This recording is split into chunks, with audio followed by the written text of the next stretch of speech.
எல்லாருக்கும் வணக்கம். இன்னைக்கு இந்த வீடியோல கிச்சனுக்கு ரொம்பவும் யூஸ்ஃபுல்லான ஒரு 12 ப்ராடக்ட் தான் நம்ம பார்க்க போறோம். இதில் நம்ம ஃபர்ஸ்ட் பார்க்க போறது இந்த ஸ்பைஸ் ரேக். இது ஒரு பிளாஸ்டிக் ஸ்பைஸ் ரேக் தான். இதில் வந்து நம்ம 12 பீஸ் வந்து வச்சுக்கலாம். நம்ம ஃபஸ்ட்டு எல்லாமே ஃபில் பண்ணிடலாம்.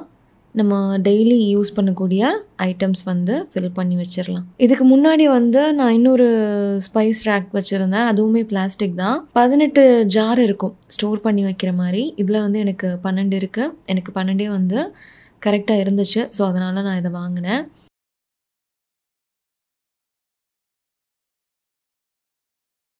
இப்போ நம்ம இதெல்லாம் வந்து செட் பண்ணிடலாம். இந்த மாதிரி உங்களுக்கு ஃபுல்லாக ரொட்டேட் ஆகும். உங்களுக்கு எது தேவையோ சமைக்கிறப்போ உங்களுக்கு எது தேவையோ டக்குன்னு நீங்கள் எடுத்துக்கலாம். இதுக்கு முன்னாடி நான் இதான் வச்சுருந்தேன். 3 டயர் ரொட்டேட் பண்ணுற மாதிரி ஒரு ஆர்கனைசர் தான். இது வந்து வாங்கி ஒரு 3 to 4 இயர்ஸ் மேபி இருக்குன்னு நினைக்கிறேன். இப்போவும் நல்லா தான் இருக்குது. பட் வாங்கி ரொம்ப நாள் ஆச்சு. என்ன தான் தேய்ச்சாலும் ஒரு சில இடத்துல வந்து கரெல்லாம் போக மாட்டேங்குது. அதனால தான் நான் புதுசு வாங்கினேன். இதில் வந்து 2 ஓட்டை உங்களுக்கு கொடுத்துருப்பாங்க. அடுப்புக்கு பக்கத்துலேயே இந்த ஸ்பைஸ் ரேக் நான் வச்சுட்டேன். எனக்கு ஈஸியாக இருக்கும். சமைக்கும்போது ஹேண்டில் பண்ணுறதுக்கு எனக்கு ரொம்ப ஈஸியாக இருக்கும். அடுத்து பார்க்க போகிறது ஒரு 6 பீஸ் பிளாஸ்டிக் கண்டெய்னர் செட்டு தான். இதில் வந்து நான் இஞ்சி, பூண்டு, பச்சை மிளகாய், கருவேப்பிலை, மல்லி, புதினா எல்லாமே போட்டு வச்சுருக்கிறேன். இது வாங்கி ஒரு 3 வருஷம் பக்கத்தில் இருக்கும்னு நினைக்கிறேன். ஃப்ரிட்ஜில் ஒரு ஓரமாக போயிடும். ரொம்ப இடம்லாம் அடைக்காது. இதுக்கு முன்னாடி வந்து நான் இந்த மாதிரி கருவேப்பிலை, மல்லி இந்த 6 ஐட்டம்ஸ் இருக்கு இல்லையா, ஸோ இதை வந்து இந்த மாதிரி பெரிய பெரிய டப்பாவில் தான் நான் அடைச்சி வச்சுட்டு இருந்தேன். ரொம்ப இடம் அடைக்கும். அது மட்டும் இல்லாமல் எந்த பாக்ஸில் என்ன வச்சுருக்கேன் அப்படின்னு கூட தெரியாது.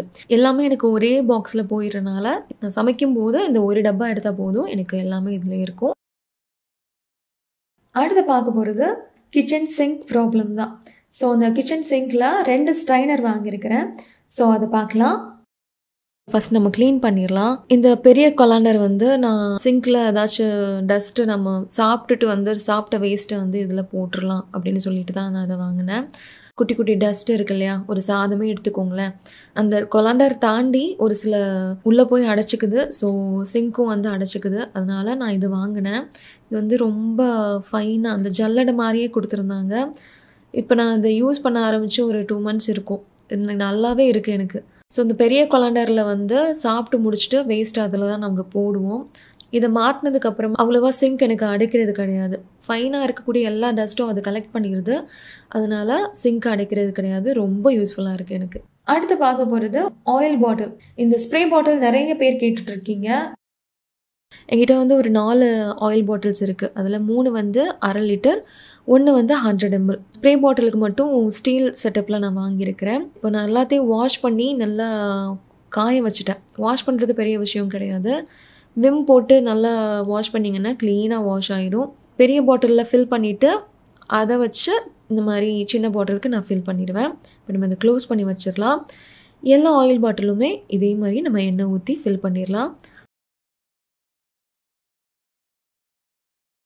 இதோட லிட் பார்த்திங்கன்னா இந்த மாதிரி டைட்டாக நல்லாயிருக்கும். லூஸாலாம் இருக்காது. நல்லா கிச்சனும் உங்களுக்கு பிடிச்சிக்கும். இந்த 4 ஆயில் பாட்டிலுமே இந்த ஸ்டவ்வுக்கு பக்கத்துலேயே வச்சுட்டேன். எனக்கு யூஸ் பண்ணுறதுக்கு ஈஸியாக இருக்கும். அடுத்து பார்க்க போகிறது ஒரு சூப்பரான காஃபி விஷயம்தான். நம்ம எல்லாருக்கும் காஃபி அப்படின்னா ரொம்ப பிடிக்கும். எனக்கு ரொம்ப ரொம்ப பிடிக்கும். ஸோ எனக்கு காஃபி அப்படின்னா ரொம்ப பிடிக்கும். டீயை தாண்டி காஃபி ரொம்ப பிடிக்கும். அதில் வந்து இதை வந்து புதுசாக வாங்கினது, இந்த ஃப்ராத்தர் காஃபி அப்படின்னு சொல்லிட்டு புதுசாக வாங்கினது. இதை வாங்கினதுக்கு அப்புறமா முக்கால்வாசி இதை பண்ணி தான் நான் காஃபி குடிக்கிறதே. டேஸ்ட்டு அவ்வளோ சூப்பராக இருக்கும். உங்களுக்கும் காஃபி பிடிக்கும் அப்படின்னா ஒரு தடவை இதை வாங்கி ட்ரை பண்ணி பாருங்கள். நான் என்றைக்குமே ப்ரூ காஃபி தான். நீங்கள் என்ன காஃபி குடிப்பீங்களோ அந்த காஃபி பவுடர் சேர்த்துக்கோங்க. வெது வெதுப்பான பால் சேர்த்துக்கோங்க. நம்ம பீட் பண்ணணும். அதனால நான் கொஞ்சம் பெரிய டம்ளரில் எடுத்துருக்கிறேன். இது வந்து பவர் பட்டன். இதில் வந்து 3 ஸ்பீட் கண்ட்ரோல் இருக்குது. உள்ளே மாட்டுற மாதிரி கொடுத்துருப்பாங்க. அவ்வளோதான், லாக் ஆகிடுச்சு. எடுக்கிறதும் ஈஸி தான். இந்த மாதிரி லைட்டாக இழுத்தாலே வந்துடும். அவ்வளோதான். இப்போ நம்ம பீட் பண்ண ஸ்டார்ட் பண்ணிடலாம். நான் வந்து ஃபஸ்ட்டு மோட்லேயே வச்சு தான் பீட் பண்ண ஸ்டார்ட் பண்ணுவேன். கொஞ்ச நேரத்துலேயே ஜஸ்ட்டு செகண்ட்ஸ்லேயே வந்து உங்களுக்கு நல்லா கெட்டி ஆகிடும். க்ரீமியாக வந்துடும். பார்த்தீங்களா, நல்லா க்ரீமியாக இருக்குது. நம்மளோட டிகாஷன் இப்போ ரெடியாக இருக்குது. பாருங்கள், இந்த அளவுக்கு நல்லா க்ரீமியாக இருக்கணும். இப்போ நம்ம எடுத்துடலாம். ஈஸியாக எடுத்துடலாம். வாஷ் பண்ணுறதுக்கு போட்டுருங்க. இப்போ நான் வந்து 2 பேருக்கு காஃபி பண்ண போகிறேன். எனக்கும் என்னோடய ஹஸ்பண்ட்க்கும். டிகாஷன் க்ரீம் இருக்கு இல்லையா, அதை இதெல்லாம் சேர்த்துட்டு நல்லா சுட சுட பாலை எடுத்து இதில் அப்படியே ஃபில்ட்ரு பண்ணிக்கோங்க. ஒரு 2-3 டைம் ஆற்றிட்டு அப்படியே குடிச்சிங்கன்னா அவ்வளோ அருமையாக இருக்கும். பயங்கர டேஸ்ட்டாக இருந்துச்சுங்க. இந்த டேஸ்ட் எப்படி இருந்துச்சுன்னு சொல்கிறதுக்கு வார்த்தையே இல்லை. நீங்கள் ட்ரை பண்ணாதான் அது உங்களுக்கு புரியும். இந்த ப்ராடக்ட் கண்டிப்பாக வாங்கி ட்ரை பண்ணி பாருங்கள். இது எப்படி இப்போ யூஸ் பண்ணுறதுன்னு உங்களுக்கு சொல்கிறேன். C டைப் சார்ஜிங் கேபிளோடு உங்களுக்கு கொடுப்பாங்க. நீங்கள் சார்ஜ் பண்ணிக்கலாம். இது வந்து ஜஸ்ட் நீங்கள் இப்படி உள்ளே சொருகுனாலே போய் உட்காந்துரும். அதே மாதிரி எடுக்கிறதும் ஈஸி தான். பவர் பட்டன் ஒரு தடவை ப்ரெஸ் பண்ணிவிட்டு விட்டிங்கன்னா அது ஓடிட்டுருக்கும். கொஞ்சம் நேரத்துக்கு அப்புறம் இந்த மாதிரி நீங்கள் மறுபடியும் ப்ரெஸ் பண்ணிங்கன்னா உடனே ஆஃப் ஆகிடும். உங்களுக்கு ஆஃப் ஆகாமல் நீங்கள் அடுத்தடுத்து 2வது ஸ்பீட் 3வது ஸ்பீட் போகணும் அப்படின்னா நீங்கள் அடுத்தடுத்த பட்டனை வந்து கிளிக் பண்ணணும். 2 தடவை கிளிக் பண்ணிங்கன்னா உங்களுக்கு அடுத்தடுத்த ஸ்பீடுக்கு ஓட ஆரம்பிச்சிடும். இதில் ஒரு தடவை காஃபி செஞ்சு பாருங்கள். அதுக்கப்புறம் இதில் தான் நீங்கள் குடிப்பீங்க. அவ்வளோ டேஸ்ட்டாக இருக்கும். நான் காட்டுற எல்லா ப்ராடக்ட்டுமே ரிவ்யூ ப்ராடக்ட் எல்லாம் கிடையாது. நாங்கள் காசு போட்டு வாங்கின ப்ராடக்ட் தான். அடுத்தது ஒரு 12 பீஸ் ஒரு கிளாஸ் ஜார் பாட்டில் தான் பார்க்க போகிறோம். அது 12 இருக்குது. பட் நான் இங்கே உங்களுக்கு 6 தான் காமிச்சிருக்கிறேன். மிச்சம் 6 வந்து வேறு வேறு இடத்துல வந்து நான் யூஸ் பண்ணிட்டுருக்கிறேன். ஒரு இதில் வந்து கீ, ஒரு இதில் வந்து வெந்தயம். ஸோ இந்த மாதிரி வேறு இதுக்கு யூஸ் பண்ணிட்டுருக்கிறேன். ஒரு 6 இதில் மட்டும் நான் ட்ரை ஃப்ரூட்ஸ் வந்து போட்டு வச்சுருக்கிறேன். மற்றதுலலாம் வேறு திங்ஸ் எல்லாம் வச்சுருக்கிறேன். ஸோ இந்த 6 மட்டும் நான் இப்போ உங்களுக்கு காமிக்கிறேன். இது வாங்கி ஒரு 2.5 வருஷத்துக்கு பக்கத்தில் இருக்கும். நல்லா இருக்குது. இதை வந்து இந்த மாதிரி ரொட்டேட் பண்ணுற ஒரு ட்ரேயில் நான் போட்டு வச்சுருக்கிறேன். இது என்னோடய ஃப்ரிட்ஜுக்கு மேலே இந்த மாதிரி இருக்கும். இப்போ டக்குன்னு ஏதாச்சும் சாப்பிட்ணும் அப்படின்னா நேராக ஃப்ரிட்ஜுக்குள்ளே தான் போவாங்க. அதுக்கு பதிலாக நம்ம ஃப்ரிட்ஜுக்கு மேலே இந்த மாதிரி வச்சாச்சு அப்படின்னா 1-2 எடுத்து சாப்பிட்டுக்கலாம்.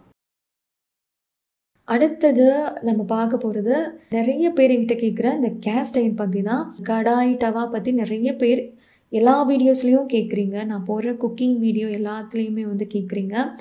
ஸோ அதை பற்றியும் நம்ம பார்த்துடலாம். 5 கேஸ்ட் அயர்ன் ப்ராடக்ட் இருக்குது. ஃபஸ்ட்டு நம்ம கேஸ்ட் அயர்ன் எப்படி சீசனிங் பண்ணுறது அப்படின்னு பார்த்துடலாம். வாஷ் பண்ணிவிட்டு இந்த மாதிரி நான் ஸ்டவ்வில் வச்சுருவேன். அந்த ஈரமெல்லாம் போனதுக்கப்புறமா ஸ்ப்ரே பாட்டிலில் ஒரு 2 தடவை ஸ்ப்ரே பண்ணிவிட்டு அந்த சூட்டாக நல்லா தொடச்சி விட்டுருங்க. முன்னாடி பின்னாடி ஃபுல்லாக தொடச்சி விட்டுருங்க. தொடச்சிட்டிங்க அப்படின்னா அடுத்த குக் பண்ணுறதுக்கு நம்மளோட கேஸ்ட் அயர்ன் ரெடியாக இருக்குது. 5 இருக்குதுன்னு சொன்னேன் இல்லையா, அதில் 4 இங்கே இருக்குது பாருங்கள். இதில் வந்து நான் இது தான் வந்து ஃபஸ்ட்டு வாங்கினது.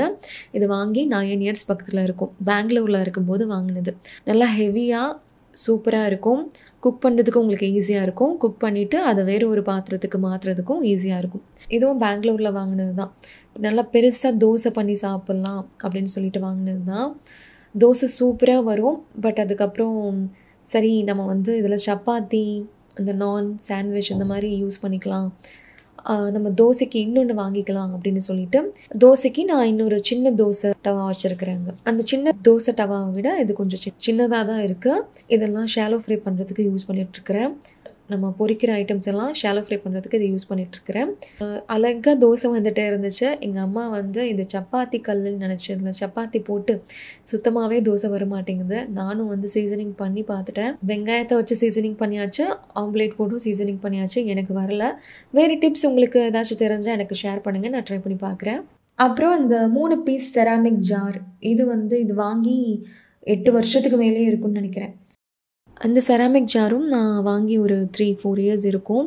மிக்சிக்கு பக்கத்துலேயே இது இருக்கும். ஒரு இதில் தூள் உப்பு, ஒரு இதில் கல் உப்பு, ஒரு இதில் வத்தல் இந்த மாதிரி போட்டு வச்சுருக்கிறேன். இந்த உப்பெல்லாம் வீக்லி ஒன்ஸ் வந்து நான் ஃபில் பண்ணுற மாதிரி இருக்கும். வத்தல் மட்டும் தீர நான் ஃபில் பண்ணிடுவேன். சின்னதாக பக்கத்துலேயே இருக்கிறனால ஈஸியாக இருக்குது ஆக்சஸ் பண்ணுறதுக்கு. அதுக்கப்புறம் நம்ம பார்க்க போகிறது ஒரு ஸ்டோரேஜ் ஆர்கனைசர் தான். இதுக்கு முன்னாடி வந்து ஒரு ஓப்பனாக இருக்கிற மாதிரி கூட இருக்கும் இல்லையா, ஸோ அந்த மாதிரி தான் நாங்கள் வச்சுருந்தோம். திடீர்னு எங்கள் வீட்டில் எலியெல்லாம் வந்துடுச்சு. எலி எப்படி வந்துச்சுன்னே தெரியல. எலியெல்லாம் வந்து அது ஒரு பெரிய ஸ்டோரி. மறுநாளே அந்த எலியெல்லாம் பிடிச்சாச்சு. ஆப்பிள் தினமும் ஒரு ஆப்பிளை வந்து கடிச்சு சாப்பிட்டு பாதி ஆப்பிள் சாப்பிட்றோம், அது அப்படியே கீழே போடுறது. ஸோ அது அப்படியே பண்ணிகிட்டு இருந்துச்சு. சரி எலியட்டை வச்சா எலி விழுந்துரும் அப்படின்னு வச்சா எலியட்டையில் விழாமல் அந்த ஆப்பிளை வந்து ஈஸியாக சாப்பிட்டு போயிடுச்சு. மேலே பூஜை ரூமில் இந்த சங்கில் அரிசி போட்டு வச்சுருக்கிறேன். அந்த அரிசி சாப்பிட்டு அது ஃபுல்லாக கீழே கொட்டி அது ஒரு பெரிய ஸ்டோரி. ஸோ அந்த எலிக்கு பயந்துட்டு தான் இந்த பிளாஸ்டிக் ஆர்கனைசர் வாங்கினது. ஸோ இது வந்து ஃபுல்லி க்ளோஸ்டு தான். கிச்சனில் வந்து எதுவுமே ஓப்பன் கிடையாது, ஃபுல்லாக க்ளோஸில் தான் இருக்கணும் அப்படின்னு சொல்லிட்டு வாங்கினது தான் இந்த 2 ஆர்கனைசருமே. இது ஒரு இதில் வந்து ஃபுல்லாக ஃப்ரூட்ஸ் இருக்கும், இன்னொரு இதில் அந்த வெங்காயம், தக்காளி, பூண்டு, ட்ரை ஃப்ரூட்ஸ், உருளைக்கிழங்கு, இந்த மாதிரி வெஜிடபிள்ஸ் வச்சுக்கோங்களேன். என்னோடய பையனோட டிஃபன் பாக்ஸ், அப்புறம் ஸ்டீலில் ஸ்ட்ரா, அதை வாஷ் பண்ணுறதுக்கு குட்டி ப்ரஷ், அந்த மாதிரி எல்லாம் ஃபுல்லாக க்ளோஸ் தான், எதுவுமே ஓப்பன் பண்ணி வைக்கிறதே கிடையாது. ஸோ அந்த மாதிரி எல்லாத்துலேயும் ஒவ்வொன்றும் வச்சுருக்கிறேன். அதுக்கப்புறம் இந்த கிச்சன் விண்டோ ஃபேன் ஜன்னல் திறந்து ஜன்னலுக்கு முன்னாடி வைக்கும்போது காலையில் அந்த 5:30 மணி காற்றுல அந்த ஃபேன் காற்றோடு சேர்ந்து வெளியே காற்றும் வரும்போது நல்லா ஜில்லுன்னு ஒரு மாதிரி நல்லாயிருக்கும். இருக்கிற டைமில் அந்த மாதிரி காற்று வாங்குறது ரொம்ப ரிலாக்ஸ்டாக இருக்கும். காலையில் எந்திரிச்சதும் வந்தோடனே இந்த 5:30 மணிக்கு இந்த விண்டோ ஓப்பன் பண்ணிவிட்டு இந்த உடன் பத்தி ஸ்டாண்ட் இருக்கு இல்லையா, அதில் வந்து ஒரு பத்தி வந்து சொருகிட்டு அப்படியே அந்த காற்றோடு அந்த பத்தி ஸ்மெல் வரும், நல்லா சூப்பராக இருக்கும். சைடில் அப்படியே என்னோடய ஸ்பீக்கரில் பாட்டு கேட்டுக்கிட்டே வெளி காற்றை இழுத்து அது உள்ளே விட்டு நல்லா சில்லுன்னு இருக்கும். இது வாங்கி வந்து 6-7 இயர்ஸ் மேலேயே இருக்கும். ஆக்சுவலாக இது வந்து ரிப்பேர் ஆகிருந்துச்சு. இப்போ கொஞ்ச நாளைக்கு முன்னாடி தான் என்னோடய ஹஸ்பண்ட் வந்து அந்த மூடியை வந்து கலட்டி, இதில் ஒரு லைட் கூட இருக்கும், அதை அவங்க எடுத்துட்டாங்க. லைட்டை எனக்கு தேவையில்லை. இதில் வந்து ஸ்பீட் லெவல் கூட நீங்கள் அட்ஜஸ்ட் பண்ணிக்கலாம், ஸ்லோ, மீடியம் எது வேணாலும் நீங்கள் செட் பண்ணிக்கலாம். இதுக்கு முன்னாடி வந்து இந்த ஃபேன் தான் வச்சுருந்தோம், இந்த பெரிய ஃபேன். கொஞ்சம் பெரிய ஃபேன் வாங்கலாம் அப்படின்னு இது வாங்கினோம். இது வாங்கி ஒரு 2.5 வருஷத்துக்கு மேலே இருக்கும். பட் இதில் ஒரு ட்ராபேக் என்னென்னா பயங்கரமாக சவுண்டு வரும். ஹை ஸ்பீடில் வச்சா சத்தம் பயங்கரமாக வரும். ஸோ அதனாலேயே வந்து நான் ரொம்ப யூஸ் பண்ணுறது கிடையாது. பாத்திரம் வாஷ் பண்ணுற நேரத்துக்கு மட்டுமே இதை வந்து யூஸ் பண்ணுற மாதிரி இருக்கும். ஸ்பீட் லெவல் நீங்கள் மீடியம், லோ, ஹை அப்படின்னு 3 லெவல் இருக்கும். அதே மாதிரி இது ஸ்விங் கூட ஆகும்.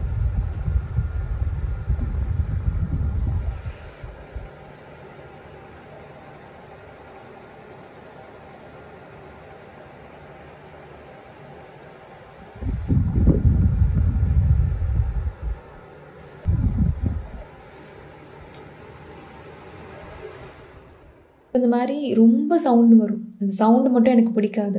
ஸ்பீடு வந்து லோவில் வைக்கும்போது கொஞ்சம் சவுண்டு கம்மியாக தான் இருக்கும், இருந்தாலும் அது கொஞ்சம் எனக்கு டிஸ்டர்பாக இருக்குது. இது வந்து என்னோடய சிங்க்குக்கு நேராக அந்த ஃபேன் வச்சுருக்கிறேன்.